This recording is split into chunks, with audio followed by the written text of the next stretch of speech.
Кудайдын чакырыгы 5 февраль.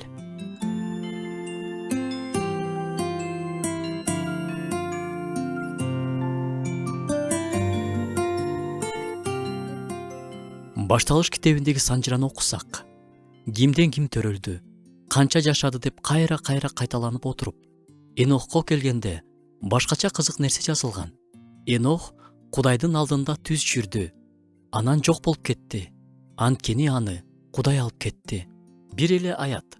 Башкалардан айырмаланып жашаган адамдын өмүрү. Кудайдын алдында жашаган адамдын өмүрү гана эмес, түбөлүккө өтүүсү да башкача болот. Энох Кудайга ишенген, Кудайды жекече билген, анын алдында жашаган. Кээде сыйынып, кээде Кудайдын сөзүн окуп эмес, дайыма Кудай менин жанымда деген ой менен жашоо. Энох Кудай мени угуп жатат, ар бир кылган ишимди көрүп турат, ар бир оюмду билет деп жашаган деп ойлойм. Албетте, ал жеткилең болгон эмес, бирок Кудай менен өтө жакын болгон. Байкасаңар, Энох топон суу болордун алдындагы муунда, ушунчалык бузулган муундун арасында жашаган. Күнөө күчөп турган убак, ишенүүчүлөр аз. Бирок Кудайдын сөзү Энох бузулган муун менен күрөшүп жашаган деп жазбайт.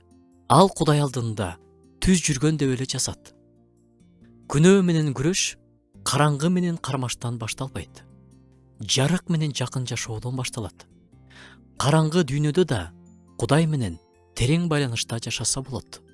Энох ошол караңгы дүйнөдө ишенимде жашоосу менен Кудайга жакты. Жаңы Осуятта да ал тууралуу жазылган.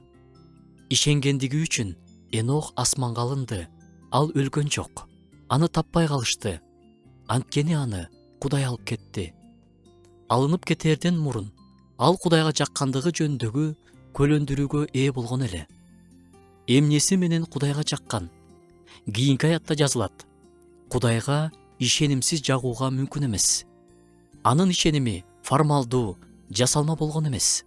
Анын ишеними тирүү болгон. Кудай жеткилең жана кемчиликсиз адамдарды издебейт. Ишенимдүү адамдарды издейт. Энох жок болуп кетти.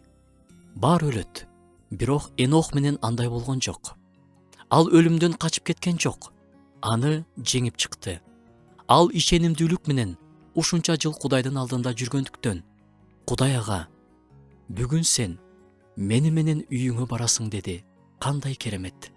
Жер үстүндө Кудай менен жашаган адам түбөлүк менен кездешкенден коркпойт. Мен Кудай менен жашап жатамбы? Же кээде эле ал бар экенин эстеп коюп жатамбы?